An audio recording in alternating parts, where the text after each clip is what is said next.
Morning YouTubers, welcome back to Allotment Diggers. Well, we've got a lot to show you this week. Been busy and it's been a glorious week.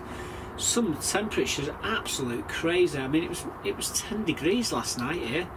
We're still in winter. Absolute balmy. Outside today it's about 14-15 degrees.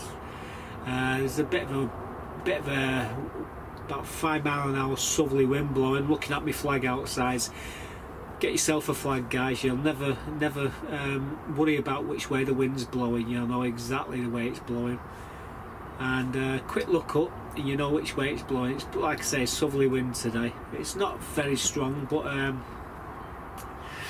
yeah, it's lovely and warm, and it has been every single day this week. So we've got a lot done, and I decided to start chitting some of my potatoes. Now I had four varieties. I've got 6 varieties now, but a few days back I decided to start chitting my potatoes. Now when I'm chitting my potatoes, I'm always, you take up a lot of space, and the last thing I wanted to do was to fill my greenhouse full of potatoes.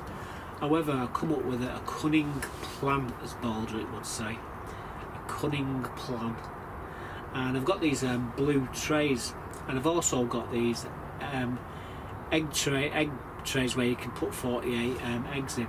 And what I've decided to do was to use them, and I can stack them. You're going to see this in the video. You're going to see the 4 varieties that I've already got.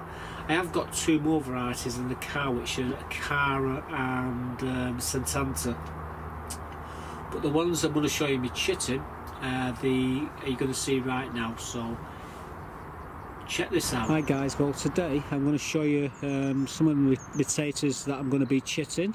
They've already started to chit in the bags, so I need to get them out into what I normally sit my potatoes to chit in. Now from left to right we've got Aaron Pilot, then we've got Maris Peer, Maris Piper and Desiree. They're the 4 that I'm going to start off with. However, we're going to add some Carinfords and some Cara to them eventually. Now I'm quite impressed with this variety, this Verve variety, the B&Q's variety. They are expensive. I think they're about £4 a bag. They're not cheap for 2 kilos. However, the potatoes look really good, so that's why I've bought them. And what I'm going to be chitting them in, let me just show you now.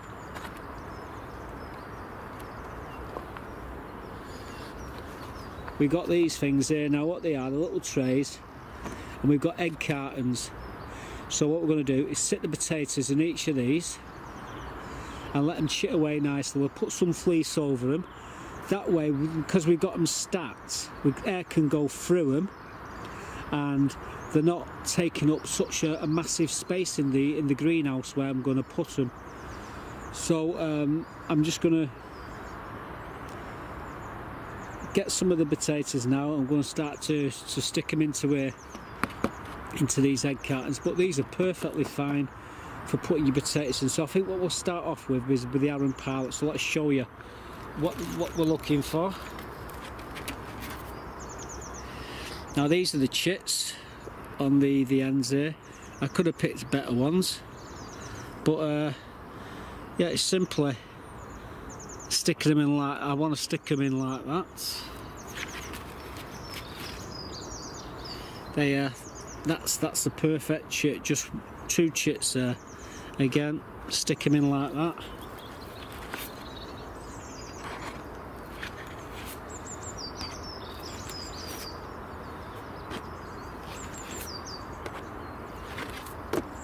Hopefully I can give them plenty of room.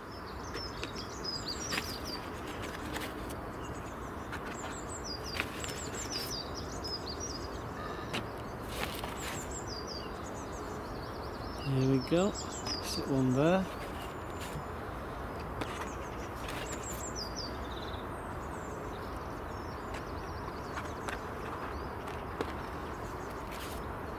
What I'm trying to do is get them so air can circulate round them.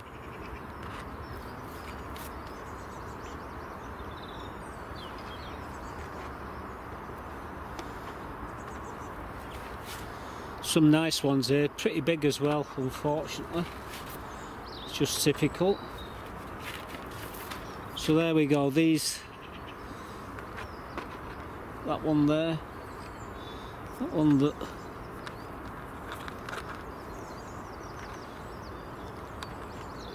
so as I was saying, these are the chits and they look pretty good, don't they? So there we go, stick that there. So that's the first tray. So we're gonna leave this label in as well so we can identify what they are. So these are the Arran Parlets. So I'm going to have at it and crack on, and we'll be back when we've got them all in these containers. And what I'm going to do is simply leave the bag in the side there so I don't forget what they are. Well, this is the racking system that I've got all these potatoes in. Now they're all chitting away nicely. There they are. We've got the egg cartons in the bottoms. We've got all the chits facing the right way up, as you see. And we're just putting that over the top of them just to protect them. We've got 4 there, we've got 2 more to be putting on here. I've got lots of these trays, so it's going to be yay high in the end. So what I'm going to do now is put these into the greenhouse. Now what I've got here, if you come in the greenhouse, I'll put this paper in this tray. Now the tray is going to sit inside here on this paper. That stops the damp. It takes a lot of the moisture, this paper, from the bottom of where the potatoes are. It's lovely and warm in here as well. What we'll be doing is putting some fleece over the top of them when I've done, but this is where we're going to put them now. So I'm going to get the potatoes, and that's where we're going to put them. So I'll be right back, folks. So there we are, guys. That's my potatoes. They're in the trays. We've got cardboard egg trays in the bottoms. The potatoes are sat chitting away nicely. We've got fleece completely surrounding them. Light can get through. The greenhouse is lovely and warm. In fact, let's have a look what it's in the greenhouse today. We're just going to press the thermometer. It's 59.5, call it 60 degrees inside the greenhouse. So it's lovely and warm, and that door's been open for about an hour. So it was 70 odd. But they will sit now nicely until we're ready to plant them. I'll put these in here because someone's just given me these. They're going to be going in that brown shed to hold the floor to the sides, because I reckon when I lift the shed to move it, it's going to fall to pieces. So I've got a couple of battens here to put in just to secure the floor. Otherwise it's going to be a bonfire. These are the leeks. I don't see anything happening yet, but then again we only put them in about 6 days ago, so there we go. Anyway, there's my potatoes chitting away nicely. Still got to get 2 more, got to get Cara and either some Carenfords or some Santana they're called. So there you go. And they don't take much space. They're inside the greenhouse here, covered in fleece. Light can get through, air can circulate. I would say every now and again, once a week, get a spray and mist that, and just spray the top of the potatoes where the chits are, and they'll be good to go. So it won't be long before we're going to be getting some buckets in the greenhouse and getting these started. And probably be the Swift, I think we're going to start with. But yeah, we've made a start. That's the main thing. And I've got another 2 more to bring over. We'll probably do them in the week. I'll show you in the next episode them ones. But once you've seen a potato and you've seen the chitting, that's it. You know, you don't need to see it twice. But yeah.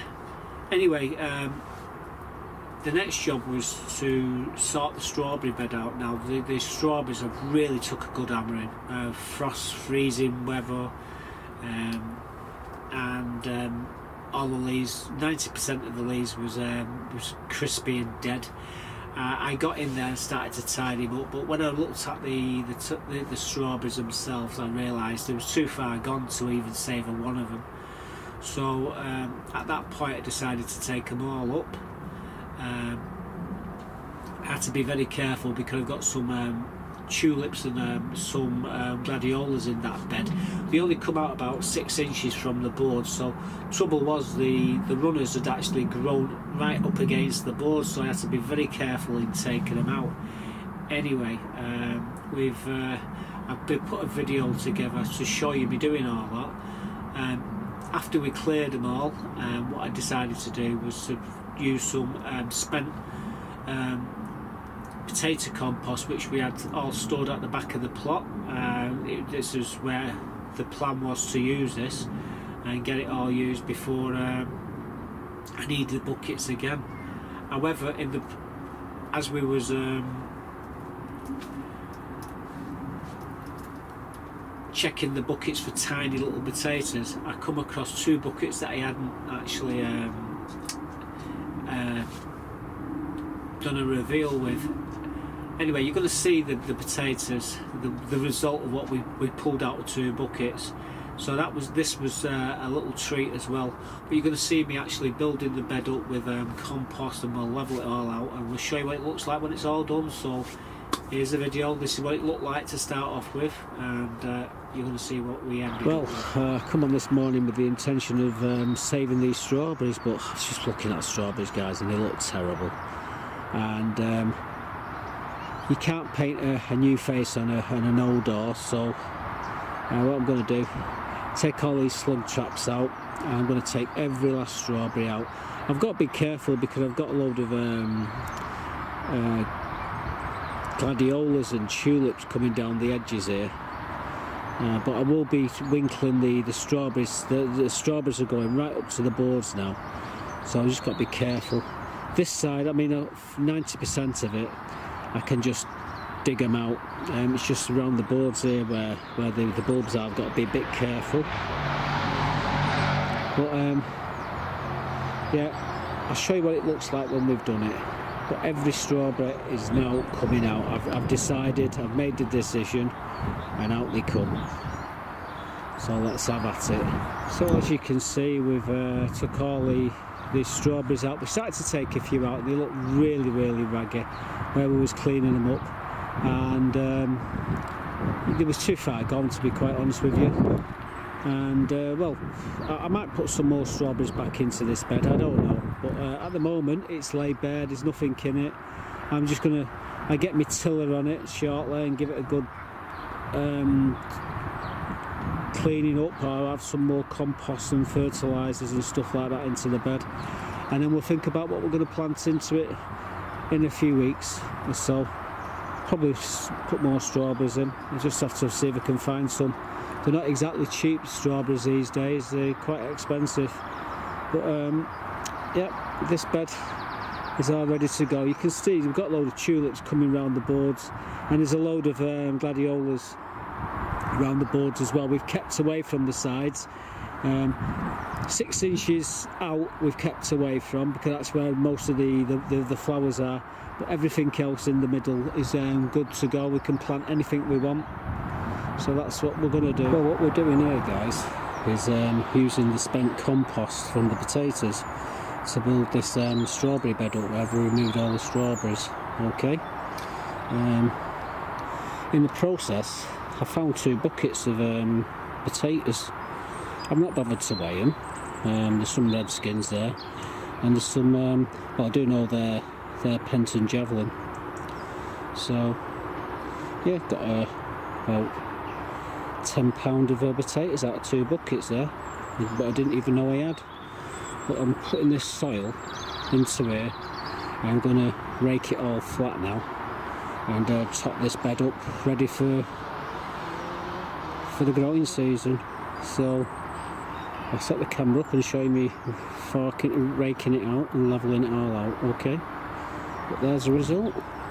Can't knock that, can you? So that's compost potato bucket I'm going to stick in this bed. As you can see, we've put several buckets, empty buckets. I had a load of spare compost there, so that's what we've put into this bed. I'm going to tip that in, and I'm going to rake it all. So I'll leave the camera rolling and see what I'm doing.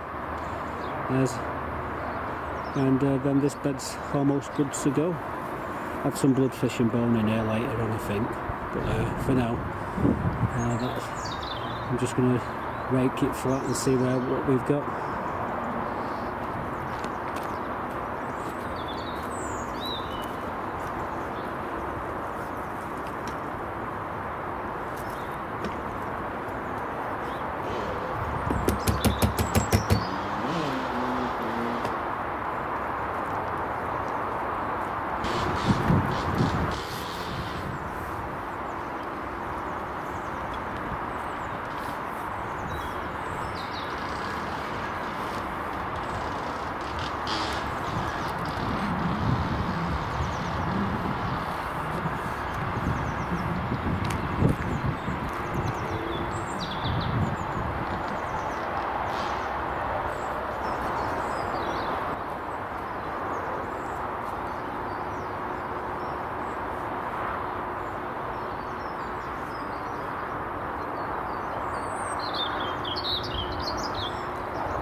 So today we've removed all the strawberries, turned it over, and we've added about 14 buckets of compost onto there, spent potato compost. So this bed is almost ready to go. I had a bit of bloodfish and bone in there and what have you before we put anything in. But yeah, the strawberries was completely damaged and we couldn't do now with them, so I decided to remove a lot of them. So there we go, another job done. So there you go, we even got some nice potatoes. I actually give my next door neighbour some potatoes. I don't know what her name is, she's I think she's Polish or something. Nice girl, anyway, so I'll give her a big bag of potatoes. So there you go, I can't eat all these, so give her half of them, and I did have some for tea last night. It was quite nice actually. So yeah, we sorted that bed out. That was a bed what we needed to sort out. I was thinking about should I put strawberries in it. However, a mate of mine, George, who had been helping move his greenhouses about and fix them onto the bases and what have you, he reckons he can get me some strawberries and not to worry about it. So I'll probably end up putting more strawberries back into that bed with a couple of other things, I think. But that'll be later on in the year, probably next month. Apparently these strawberries that he's getting, the sort of fruit from, I think it's June all the way up until August, and they don't just all come up in one glut. You know, it's different times, so that should be interesting. Anyway, the other jobs what we needed to do this week, we've still got to move that shed, haven't we? Well, we had all them paving stones and there was a trailer stuck against the shed. We had to move all them. So I'm going to show you what we had to move.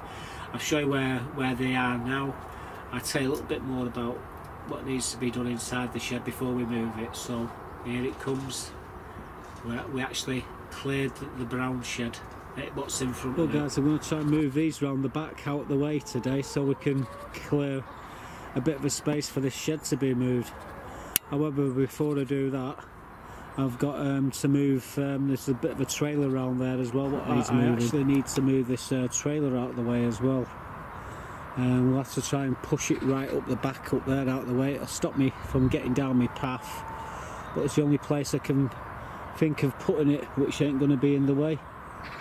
So yeah, these are the things I've got to do today. I've got to move that, and I've also got to move these paving stones.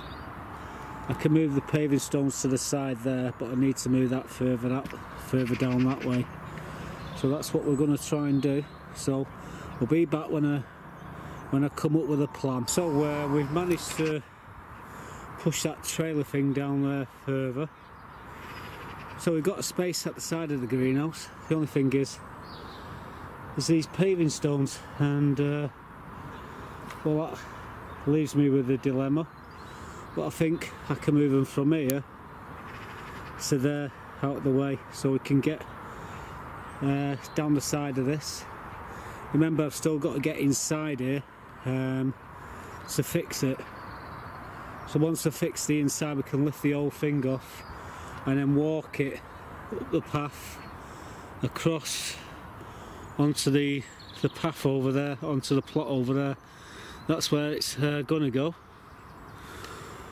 But like I say, all these paving stones have to be moved out of the way, unfortunately, so we'll have to stick them just there. All the joy. So there's the shed. It's all been cleared, all the paving stones all the way around, everything's cleared all the way around. There are the paving stones, they're all stacked up nice and neat. We just got to remove a big box out of there, a wheelbarrow. I'm going to give it, there's a nose pipe in there, a roll of hose, so I'm giving that away. There's a bit of a barbecue and there's a load of bits and bobs on the floor. I think there's even a panel of glass in there, double pane thing, which I need to get rid of.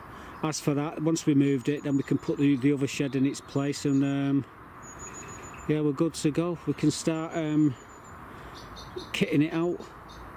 But at the moment, I'm going to take a day's rest now from faffing about here.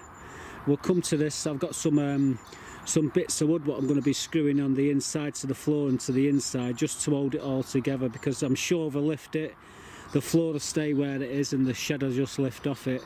If that's the case, I'm going to have to break it up, unfortunately, but I don't want to do that. I want to try and get it off in one and let someone else get a bit of use out of this shed. It's a nice little shed at the end of the day. Anyway, liquor paint and that'll be good to go. So anyway, this morning I actually gave my mate there was a big box in there, big wooden box, almost new, and I give him that, and I actually give him a 50 metre hose which was in there. I don't need it, it was on a roll, and that's my old mate Jim, so it's one way to get rid of it. So I give him, and he didn't say no. There's a few bits and bobs still in there. There's actually there's a rat's nest in there which needs to be disposed of. It needs being scraped up, and it needs to be got rid of. There's a few bits and bobs on the floor. There's still a wheelbarrow in there, and a pane of glass which I need to move. Then what I'm going to do, you probably noticed when I was showing you the potatoes in the greenhouse, there's some battens up against the greenhouse. Inside it, I'm going to use them to fix the floor to the sides of the brown shed. Because I feel when I try to lift it, the floor will just lift off it, and then it's going to be, I'm going to have to just destroy the shed, and I prefer to save the shed for my mate Mark. So fingers crossed. That's the next job I shall be doing. Cleaning the floor of and taking the flat dead rat out. Yeah, there's a flat dead rat in there as well. Ugh. There been a few dead rats in there, but we took all of them. I just found another one. So yeah, once we've done that, we'll move the shed over. I think the very same day we'll be putting the blue shed back after I tidied everything up, and then we can continue with life. It's been a bit of a drama, that shed move. It's been going on for the last 6 months, and we finally can see light at the end of the tunnel, which is a good thing. As I was saying at the start of the video, it's been absolutely glorious this week. Fantastic. The weather has been it's crazy. It's probably the hottest February on record. I mean, inside the greenhouse here, it's about 82 degrees in the greenhouse. The door's been open all morning. It soon heats up, this greenhouse. That's why the potatoes are in here. So yeah, it's been absolute glorious weather all week, and well, the honeybees have all been out, haven't they? And they've been on the flowers, they've been on the snowdrops. I got a load of crocuses on my plot, they've been on them, and I've not noticed a load of them on my mate's crocuses as well. So I've got a little clip here just to show you. It's not a big clip, but it's just showing all the beautiful flowers and the honeybees going at it and getting some nectar. So check this out.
So how cool is that? I mean, it's absolutely glorious today. I mean, in this greenhouse, 80 degrees, guys. It's fantastic. You could take my coat off, take this shirt off. It's absolutely stifling, actually. Other jobs that I need to do, well, I've got to, like I say, I've got the grease and the grease bands to sort me fruit trees out. I'll be doing that probably in the next episode. I'll be starting to do some sowing. I've not done any sowing yet. I know everybody else has all started. For me, it's just too soon. I mean, I'm in the north here. I mean, you know, the other side of the Midlands, it's a lot warmer than it is here. And well, the next episode, hopefully, we'll start a few off. We normally start them off as we don't use heated propagators and stuff like that. We've got other cunning ways to get his seeds to germinate, and last year we managed to get chilies and peppers and everything else to actually germinate from a cold start. So I'll show you how get around all that in the next episode. Hopefully that shed will be gone. If it isn't, I'm doing something wrong. I've also got a new piece of kit which is coming tomorrow. I can't tell you too much about it at the moment because it might not come and I might get all disappointed, but I've been after one of these things for about 4 or 5 years. Every time one's come up for sale, I've just missed it. And anyway, 2 come up all at once, and my mate's seen the other one. He said, "Do you think he'll sell it now?" So well, he only wants 200 for that one. So there's an idea what we're talking, and it's for gardening. So hopefully I'll show you what I've actually bought in the next episode. I will put one person out of his misery, and that will be Nigel. I think Nigel might know what I've actually bought. I've been after one of these red things for a long time. Don't give it away, Nigel. Anyway, that's it for this one. See you in the next one.